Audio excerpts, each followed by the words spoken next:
Lenta e imperceptible la tarea de amasar la vida.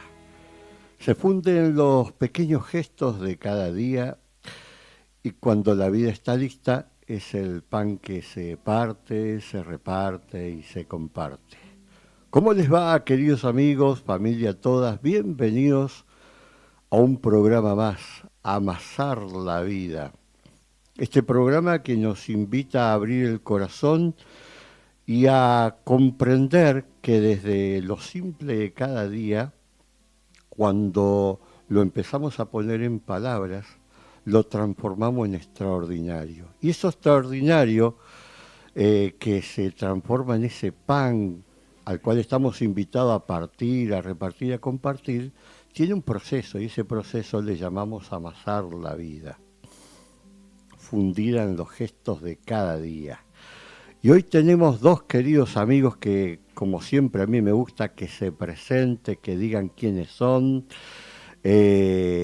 para amasar la vida de este programa de hoy. Yo te invito a que te quedes y compartas con nosotros, porque seguramente algo de estas dos vidas amasadas que hoy vamos a compartir va a tocar algún punto de nuestro corazón.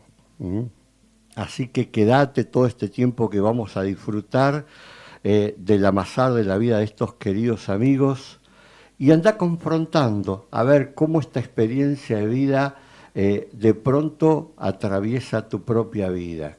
Sabiendo que cuando el buen Dios de la vida va pasando, en algún punto nos va tocando y nos va uniendo. Como hijos, como hermanos, como familia, como comunidad, como humanidad. Y ahí es donde te invito a descubrir cómo estas dos experiencias de vida amasada pueden algo que ver con tu propia vida. Quédate todo este tiempo.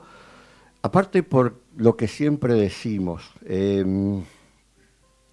cada programa que hacemos lo ponemos en manos del buen Dios de la vida. Acá sobre la mesa de trabajos tenemos la imagen del Sagrado Corazón de Jesús, el Sagrado Corazón de María. Así confiamos que este programa es una pequeña ofrenda en las manos del buen Dios de la vida, de María, y no nos cabe la menor duda que algo van a hacer con esta pequeña ofrenda y con esta vida compartida, con este amasar de la vida. Así que quédate, abrí el corazón, participa con nosotros, reflexionando y pensando sobre estas experiencias de vida. Y después, en la semana, cuando quieras, nos confirmás qué hicieron en tu corazón el amasar de la vida de hoy. Bueno, vamos a los amigos, que son los verdaderos protagonistas de este amasar de la vida de hoy. ¿Cómo andan, queridos? Bienvenidos. Bien, gracias Marcelo por la invitación. ¿Vos conocías? ¿Quién es usted, amigo? Yo me presento, soy el diácono Víctor Frutero, conocido ya del barrio. Trabajo mucho acá en esta obra. Estoy en la parroquia Don Bosco trabajando y bueno, camino mucho estas calles también. Amaso las vidas de la gente por acá. Bueno, buenos días. Yo soy María Alejandra Estrada, santafesina, originaria de la parroquia Don Bosco, pero estoy trabajando hace 22 años en Madagascar como misionera de la Congregación de las Hijas de María Auxiliadora, la misma congregación de los salesianos de Don Bosco. Bueno, empecemos a amasar la vida. Yo no tengo una conducción de decir, che, vamos a hablar de la niñez, la juventud, la adolescencia. Cada uno abre el corazón y dice, bueno, en esta experiencia que tiene su proceso, sus tiempos, yo siento que estuve amasando la vida y como fruto de eso, como decíamos al principio, bueno, es el pan que hoy con gusto puedo compartir, repartir y partir. Así que yo los invito hacia este ejercicio. Bueno, abro el corazón y comparto esta parte que a mí me interesa transmitir a los demás como un proceso de amasar la vida. ¿Quién empieza? Qué vivo que es.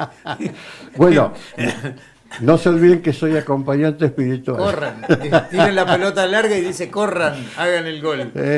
Muy propio de los acompañantes espirituales, ¿no? Dejarle Sí. la palabra y dejar que pongan palabras, ¿no? Sí, comienzo yo diciendo una palabra nomás como para abrir el fuego, Marcelo.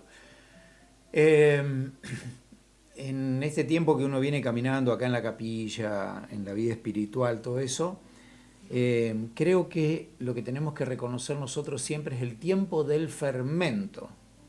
Pues nosotros podemos hacer nuestro trabajo, amasar, hacer las cosas, evangelizar, llegar a la familia y todo, pero el tiempo del fermento es un tiempo de Dios, que es totalmente ajeno a nuestro tiempo.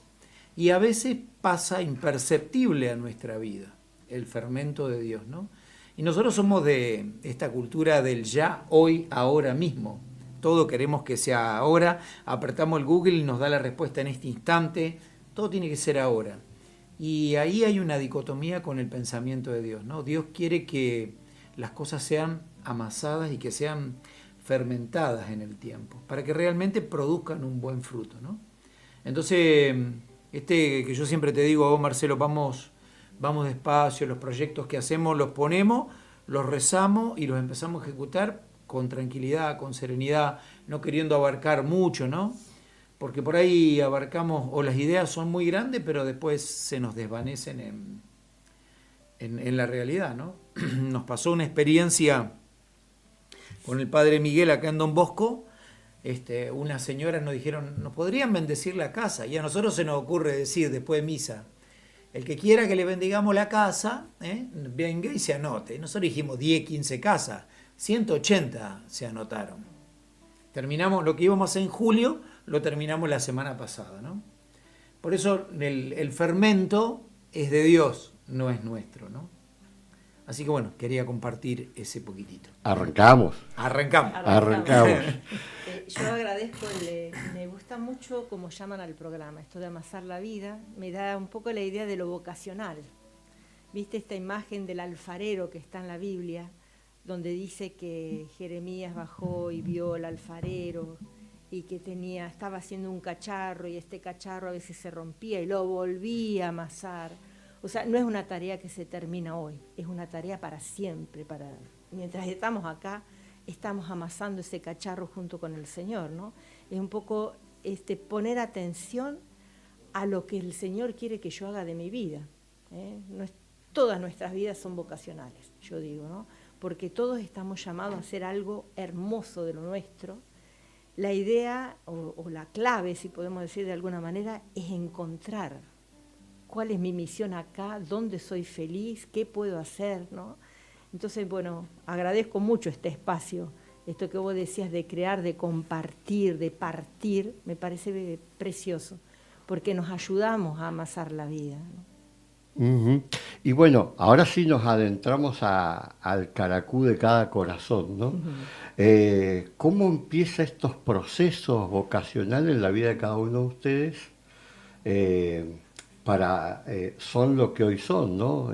Ministros consagrados y entregados a su vocación. ¿Cómo nace esta vocación al diaconado y a la vida religiosa en tu caso, hermana, por ejemplo? Bueno, yo personalmente el primer impacto que puedo decir que sentí con el Señor fue en la primera comunión, donde la experiencia de recibir a Jesús de Eucaristía fue tan fuerte que, bueno, sentí que había algo que era grande, a pesar de que era pequeña, pero que me colmó muy fuerte.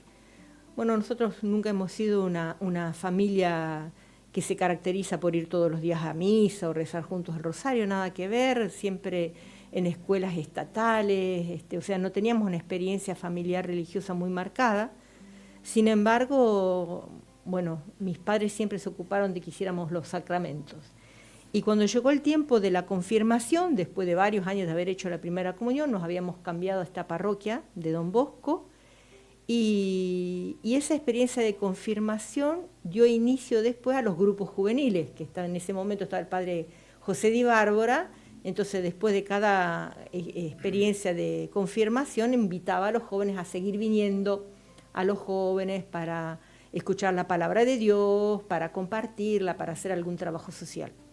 Y bueno, así me enganché yo, así se engancharon mis hermanos con los grupos juveniles, y eso fue madurando en mi interior sin que yo me diera cuenta, que quería algo más, ¿no? Que quería algo más.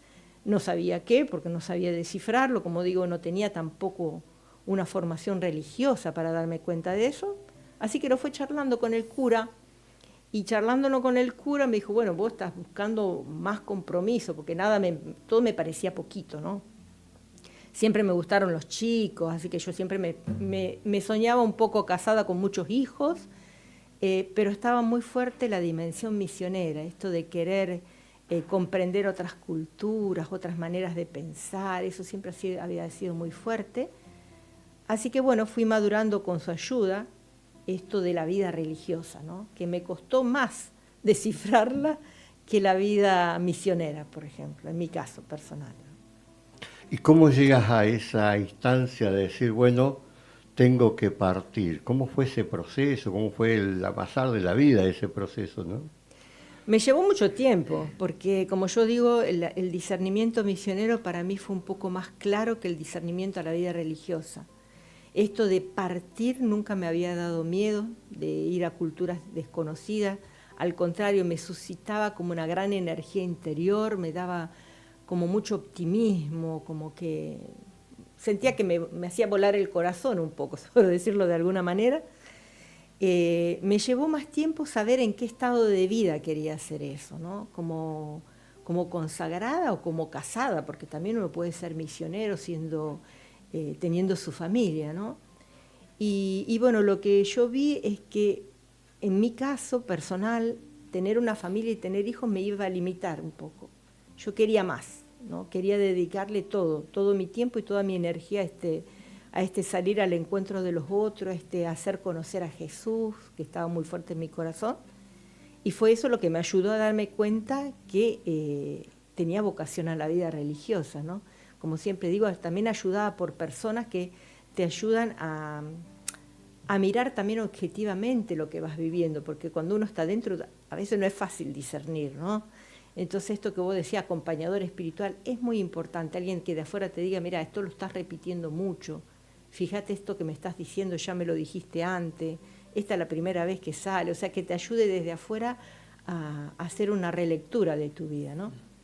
Entonces, bueno, en el aspirantado que hice en Rosario, ahí sí me di cuenta que sí, que yo quería ser para Jesús, que no quería limitar mi tiempo de oración con Él, que no quería limitar mi tiempo de entrega, y que quería ser para Él donde Él quiera y como Él quiera. Un poco esa es la definición de la vida misionera para mí. Qué lindo esto, aprovechando la oportunidad que estás, Alejandra, de que la gente pueda comprender esta pregunta que siempre sale, y vos también podés participar, Víctor, de por qué tenemos que partir tan lejos para proclamar el Evangelio. Es una pregunta muy común en la gente que de pronto se queda en la pregunta y no reflexiona, que una de las claves la dijiste recién, este corazón que explota y que arde y que siente necesidad de abrir. ¿Tendrá que ver eso con la idea de ir lejos para predicar el Evangelio? No sé si lejos es la definición, es la disponibilidad más vale. Para mí es eso.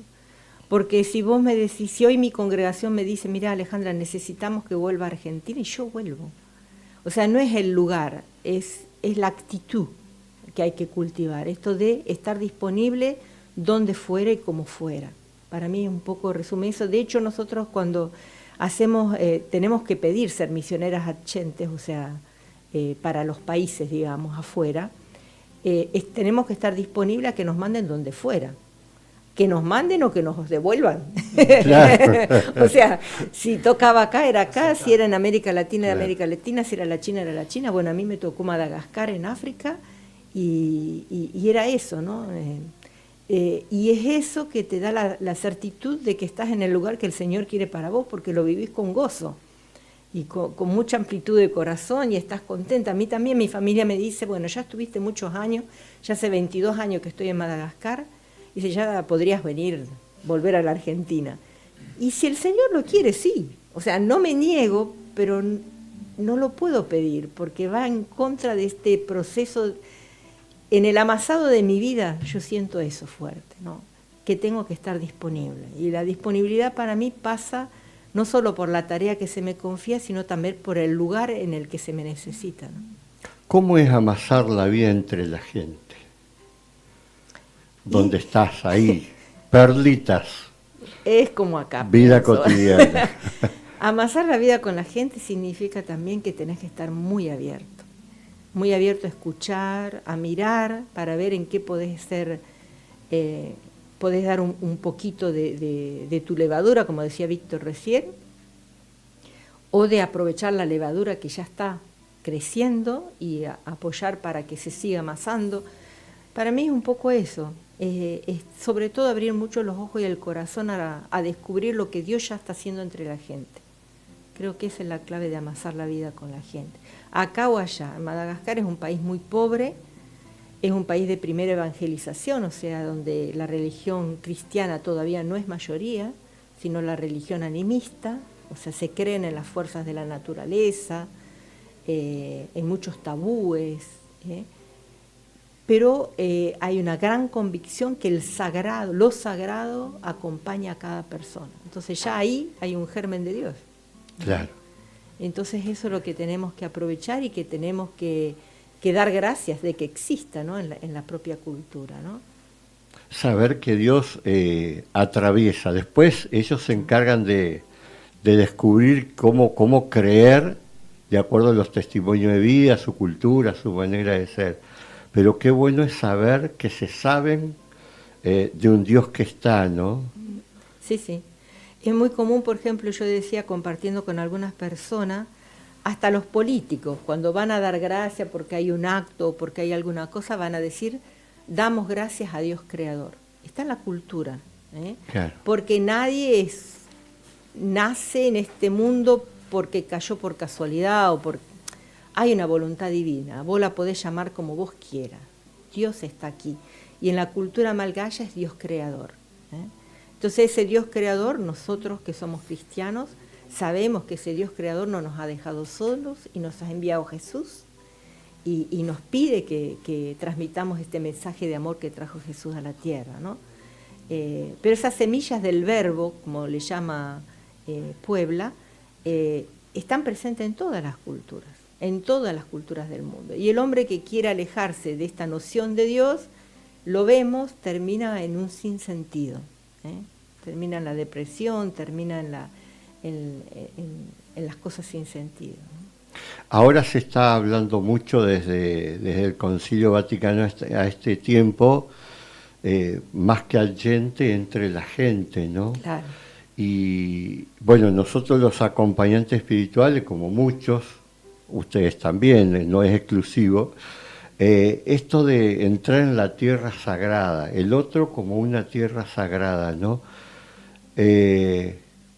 ¿Y cómo es esa tierra sagrada? ¿Cómo es esa cultura? ¿Cómo es esa gente para que yo no la invada, no la atropelle y sea delicado a la hora de estar entre ellos? ¿Cómo se lee eso, por ejemplo? Mira, esa imagen de la tierra sagrada a mí me gusta mucho, ¿no? Cuando Moisés se acerca a la zarza ardiendo y que Jesús le dice que se retire la sandalia porque esta es una tierra sagrada la que pisas, es precisamente el corazón de cada persona. Cuando son culturas diferentes, es un desafío, por supuesto, mucho más grande, porque nosotros todos somos hijos de nuestra propia cultura, de nuestra cultura de país, de nuestra cultura de continente y de nuestra cultura hasta familiar, podría decir, ¿no? Entonces uno se tiene que desnudar de algunas lecturas para poder descubrir los valores presentes en otras culturas, que no es fácil, porque tendemos a interpretar lo que el otro hace o lo que el otro dice de acuerdo a mi propia experiencia. Lleva tiempo, lleva mucho tiempo y uno también comete errores en el camino porque creemos a veces cuando nos acercamos sobre todo a lugares que son muy pobres que tenemos más para dar, ¿no? Y no necesariamente. Por ejemplo, en la cultura malgaya hay un gran valor que es el valor de la acogida, de la sonrisa, son muy fraternales. Vos llegás a una casa y en la cultura está instaurado que cuando vos llegás se te invita a pasar. y se te dé algo de tomar, te conozcan o no te conozcan. Entonces son valores muy profundos que nosotros podemos perder en esta civilización, entre comillas, si podemos llamar, que lo único que nos hace es alejarnos unos de los otros, ¿no? O sea, nos lleva más al individualismo que al compartir. En cambio, en la cultura malgaya el compartir todavía es originario, ¿no? Entonces, no querer traducir esto según mis conceptos, ¿no? Decir, tené cuidado, ¿cómo va a ser entrar cualquiera? No lo conocés, le va a dar de comer y no tiene ni siquiera para comer. O sea, hay conceptos que nosotros tenemos que pasarlos por arriba si queremos respetar esa cultura autóctona, si se puede decir de alguna manera, y rescatar los valores que les son propios. Hay otros que son antivalores, o sea, que el Evangelio tiene que rescatar. Entonces, también eso es sagrado, ¿no? Saber decir, bueno, esto es un valor de la cultura y esto en cambio no, es algo que está enfermando la cultura, son miedos, ¿no? Son los miedos que tenemos nosotros en cada cultura y que tienen todas las culturas. Por ejemplo, el miedo de que de algo que no conozco, y como no lo conozco, digo que va a ser, me va a traer desgracia. Por ejemplo, en el caso de la cultura malgaya, donde hay muchos tabúes. Entonces, bueno, qué sé yo, una gente pasaron el río y 3 familias murieron al pasar el río. Coincidencia, esas familias que pasaban el río, todas estaban vestidas de rojo, te digo un caso concreto, ¿no? Entonces, en la cultura es tabú pasar tal río vestidos de rojo, porque eso trae desgracia. O sea, cada uno lee sus experiencias de acuerdo a lo que le ha tocado vivir, ¿no? Entonces, ¿qué nos dice a nosotros esto de ir despacio? Que tengo que aprenderles despacio y no con el frénesis de mi cultura occidental, que tengo que ayudarles a leer, que como estoy vestido no me condicionan lo que vivo, pero no lo voy a lograr ni hoy, ni mañana, ni el mes que viene, ni en un año, ni en 2 años. Es un proceso que la gente tiene que ir haciendo, ¿no? Qué bárbaro. Vamos a una pausa musical, seguimos amasando la vida. Después, Víctor, te toca a vos. No problema, estamos preparados. Y un poco para ir concluyendo después de Víctor, vamos a hablar de Dante Di Stefano, un gran amasador de la vida que hoy lo tenemos ahí a las puertas de no sé qué, pero lo tenemos como gran intercesor y me parece que va a ser una linda conclusión del amasar de la vida. Pausa musical, Ramón.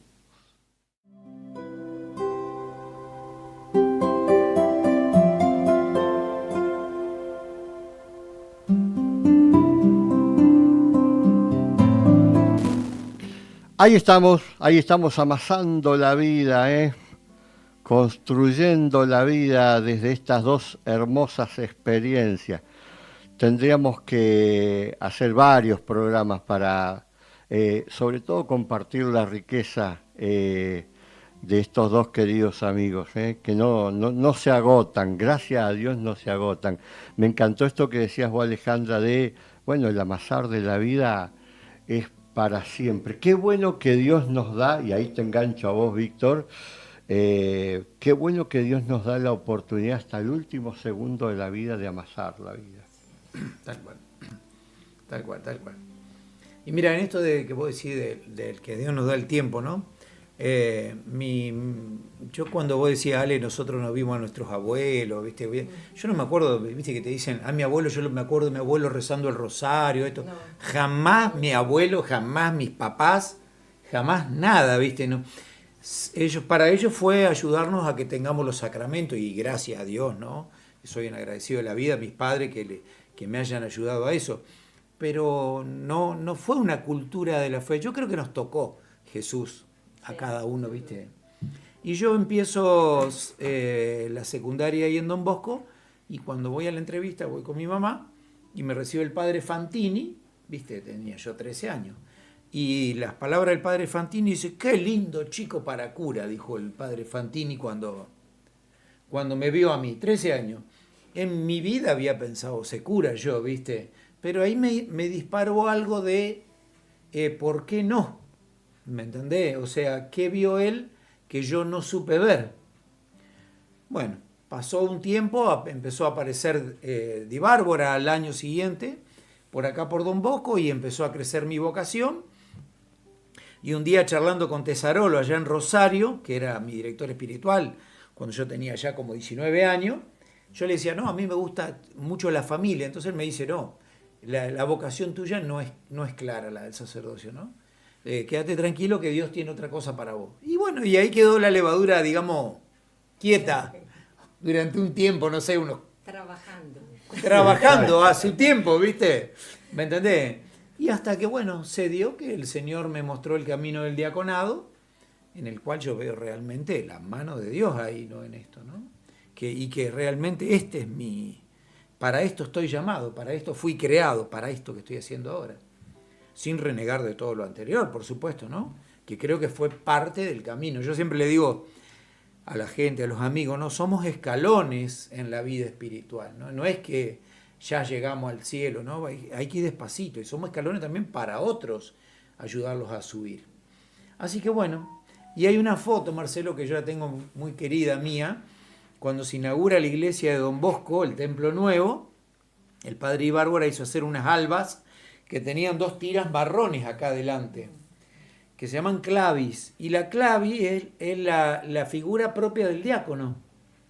Y yo cada vez que la veo a esa foto, digo, mirá vos, no, Dios ya me tenía marcado, aunque yo no lo supe ver. Eso ahí. Así que bueno, acá estoy trabajando, agradeciéndole a Dios de tenerlo a Marcelo, que es como San Cayetano, ¿me entendés? Que no 24/7, ¿viste? ¿Me entendés? Se va a dormir y me deja 4 mensajes en el teléfono para actividad del otro día, pero gracias a Dios podemos amasar la vida en este lugar también. Hablemos de la Eucaristía. ¿Qué significa la Eucaristía en la vida de ustedes dos? ¿No? Interactuemos para después caer en hablar de nuestro amigo Adante, pero no cabe la menor duda que de este Dios que nos toca, como decimos, está presente hoy en la Eucaristía. ¿Cuál es la experiencia que tenemos con la Eucaristía como centro de esa vida amasada, por ejemplo? ¿Qué experiencia hay? ¿Qué anécdotas? ¿Qué interpelación tienen ustedes dos con este Dios Eucaristía? Déjame a mí, Ale, que yo voy a ser medio chabacano y después vos lo teologizás. Lo teologizás. Sí, lo teologizás. Te dije que no hagas preguntas. Cuando les trato de explicar a los chicos el sentido de la Eucaristía, lo hago con un ejemplo muy sencillo, que es una final de fútbol, ¿no? Y falta el último penal. Si el arquero lo ataja, ganamos, somos los campeones del torneo, ganamos todo, ¿no? Entonces le gritan al chico, rompete todo, pero agarrala, atajala, ¿no? Y ese rompete todo es Jesús, que se rompió todo para que nosotros ganemos, para que nosotros seamos felices, ¿viste? Los chicos lo entienden y a mí me hace mucho bien. Por eso el partir de la Eucaristía, el momento que el sacerdote parte la Eucaristía, para mí es un momento sublime, porque sé que ahí viene a mí, ¿me entendés? Se hace carne y viene a mí para ser pan de mi vida. Y se rompió todo. Y se rompió todo, y nos salvó. Bueno, yo no voy a hablar de la parte teórica, porque digo, bueno, teología la podemos encontrar en otro lado, pero es más vale lo experiencial. Para mí la Eucaristía es fundamental, ¿no? Sobre todo en mi proceso de vocación, pero también de crecimiento cotidiano. He tenido unas experiencias eucarísticas muy fuertes, comenzando en los grupos juveniles, y también me acuerdo de Dante. El padre José Di Bárbara tenía este don de acercarnos a Jesús a través de la Biblia, de la palabra de Dios, de explicarnos, pero también de buscar momentos de adoración eucarística. Y yo me acuerdo de haber quedado en la parroquia en momentos de adoración eucarística y que el pillo del cura José había cerrado la iglesia. Yo no me había dado cuenta, Jesús estaba ahí en la Eucaristía, yo rezando, y en un cierto momento me doy cuenta que estoy sola en la iglesia y la iglesia está cerrada con llave. Yo digo, el cura se olvidó que me quedé adentro, ¿no? Digo, bueno, me quedé un rato, al rato escucho la llave, entra el cura y dice, ¿tuviste miedo? le digo, me quedé rezando. Y si me olvidaba de venir a abrirte, y digo, bueno, qué sé yo, capaz que buscaba la manera de salir, pero ni siquiera había intentado, ¿no? Por decir, me da mucha seguridad, me da mucha tranquilidad, y después verdaderamente la experiencia de sentir que hay alguien, que no es una cosa, hay alguien, ¿no? He tenido experiencia eucarística, una persona. Yo siento muy fuerte cuando estamos en una Eucaristía, digo, de todas estas personas que estamos acá reunidos, el más vivo de todo es Jesús de Eucaristía, porque Él es la fuente de la vida para todo depende de Él, es el Hijo de Dios, hecho carne, hecho amor por nosotros, es el más vivo, es el que nos da todas las posibilidades, ¿no? Y he tenido experiencias eucarísticas también a nivel de discernimiento que me han ayudado mucho. Siento que delante de Jesús de Eucaristía me puedo decir cosas que tal vez a veces no me animo a decírmelas, porque me cuesta. Me cuesta aceptar, bueno, que fui egoísta, o que podría haber hecho esto y no lo hice, o que podría haber hecho un paso que tampoco hice, una palabra, o no sé. Delante de Jesús Eucaristía es como que mis muros se caen, ¿no?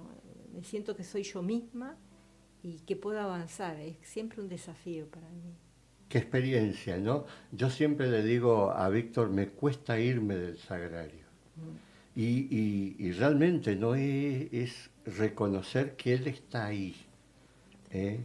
Y siempre le pongo a él la imagen de ese amor de esposos o de novios que no se despiden nunca.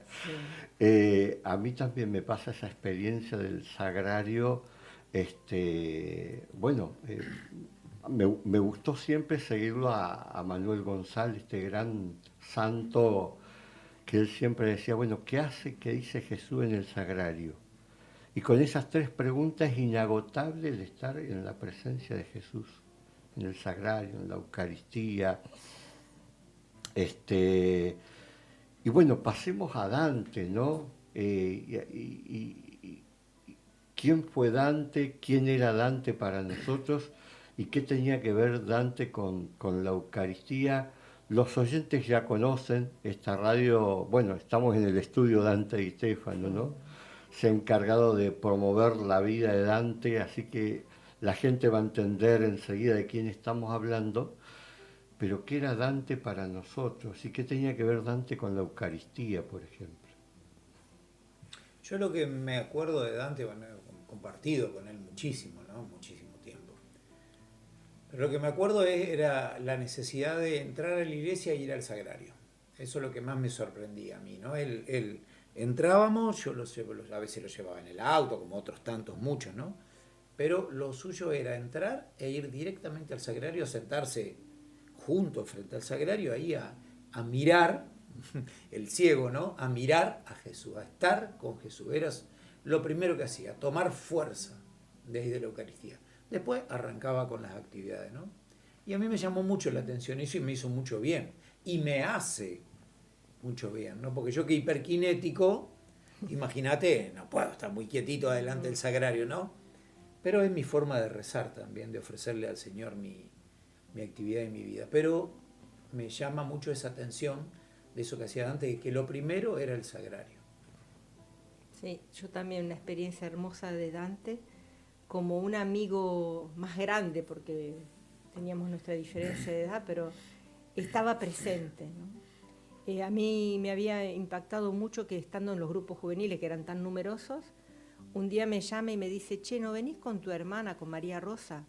Vengan las dos juntas a hablarme porque les confundo la voz, me dice, ¿no? Entonces nos fuimos con la María Rosa, hablamos de nada y de todo, y dice, bueno, ya está, ¿no? Necesitaba encontrar esa pequeña diferencia en el tono de voz para distinguirnos. Pero por decirte, con la cantidad de jóvenes que éramos, nos tenía individuados a todos, ¿no? Y esta cercanía de decirnos siempre, ya lo fuiste a saludar a Jesús, por ejemplo, ¿eh? O cuando estábamos en esas experiencias, sea de adoración eucarística o de la palabra de Dios, que para mí fueron muy fuertes en los grupos juveniles de Don Bosco, Dante estaba presente, formaba parte de ese tiempo de encuentro con la palabra y de encuentro con la Eucaristía. Y me parece bárbaro. ¿Se acuerdan este libro de José y Bárbara, Hoy es posible ser santo. Sí. Bueno, a ver, amasamos la vida, queremos ser pan que nos partimos, nos repartimos, nos compartimos. Pero hoy es posible la santidad con este proceso. Si no, ¿para qué amasamos la vida? ¿Para qué queremos ser pan? Mira, hay una frase de Junege Van Tuan, no me mando la parte porque, viste, es más difícil pronunciarlo, ¿no? El cardenal vietnamita que estuvo 25 años preso y celebraba la Eucaristía con 2 gotitas de vino y una de agua, viste. Y cuando lo liberan, Juan Pablo II le dice, venía a predicarnos al Vaticano. ¿Qué voy a decir yo? Y entre las cosas sublimes que dice, santo es el pecador que se resiste a serlo, ¿no? Y yo sé que soy un pecador, pero yo me resisto. Yo me he prometido luchar todos los días de mi vida, ¿viste? Y el Papa Francisco me dio la clave, ¿viste? Dice, prefiero una iglesia lastimada en salida que en una iglesia amohecida encerrada, ¿no? Entonces, no tengas miedo si te lastimás, llevando el Evangelio, como arrancamos el programa. No tengas miedo de eso, ¿no? No le tengas miedo a lo que va a venir. Dante fue un ejemplo para mí en ese aspecto. Hiper limitado, totalmente limitado, ¿no? Necesitaba casi de un montón de gente para que poder vivir, pero tenía una cabeza que nos hacía trabajar a todos, ¿no? Entonces, la santidad está en lo que vos podés hacer, no en lo que querés hacer o alcanzar, sino mostrarle al Señor tus 5 panes y tus 2 pescados y nada más. Nombraste a Bantuán y él tiene un libro muy lindo que se llama Testigos de Esperanza, Sí. ¿no? ¿La santidad es eso? ¿Ser testigo de esperanza también? Ser testigo de esperanza es no perder la esperanza. Para mí todos los tiempos son posibles la santidad. Más dificultad tenemos, el desafío es más grande. Pero es sobre todo probarte este pedazo de bondad que hay en vos y tratar de hacerlo más grande, ¿no? Entonces no perder la esperanza, es ser lo mejor de vos mismo, porque sos un don que se te ha regalado y tenés que ser lo mejor. Es la única manera de ser felices, de estar satisfechos con nosotros mismos, de querer seguir adelante, ¿no? Al menos para mí la santidad es eso, ¿no? No perder la esperanza, pedirle al Señor que me haga buena, que me haga buena, y que tenga el coraje también de tener mis compromisos en esa bondad para con los otros también, porque a veces esta falta de esperanza nos desanima, es el desánimo, ¿no? Y bueno, tenemos que pedirle al Señor la gracia de decir, bueno, no, danos fuerza para tener en la tentación, danos fuerza para seguir siendo lo mejor de nosotros mismos, para seguir creciendo, para no defraudarte y sobre todo darle tiempo, espacio a Él en mi vida. Es fundamental. Si Dios no está con nosotros, nada cambia. No llegamos a encontrar el núcleo de nosotros mismos. Diría el padre Miguel de su amigo Meana, ¿no? Eso que sois, Eso te doy. Eso te doy. eso te doy, eso te doy. Bueno, queridos amigos, amasar la vida sigue caminando, pero nosotros hasta aquí llegamos hoy, ¿no? Pero los invito cada uno a ofrecer un poquito de levadura, quiero que ofrezcan, para que ese poquito de levadura que ustedes puedan ofrecer, los que escuchamos la radio, la puedan tomar y puedan amasar la vida con este poquito de levadura que ustedes le pueden ofrecer. Saquen un poquito de levadura de sus corazones y ofrézcanlo a estos queridos amigos que están escuchando la radio. La lectura que yo comparto es déjate amar por Dios. Qué lindo. No poner el acento en lo que nosotros, en nuestro amor a Dios, sino poner el acento en que nos tenemos que dejar amar por Dios. Estamos desanimados, déjate amar por Dios. Estás buscando algo, primero déjate amar por Dios. Reconocelo en tu vida, en tu cotidiano y déjate amar por Dios. Aprende a descubrir cómo Dios te ama. Gracias. Diácono, la bendición. Bueno, el Señor esté con ustedes Con tu Con tu espíritu. espíritu. y a toda la comunidad que nos está escuchando, los bendiga y los proteja, el Padre, el Hijo y el Espíritu Santo. Amén. Amén.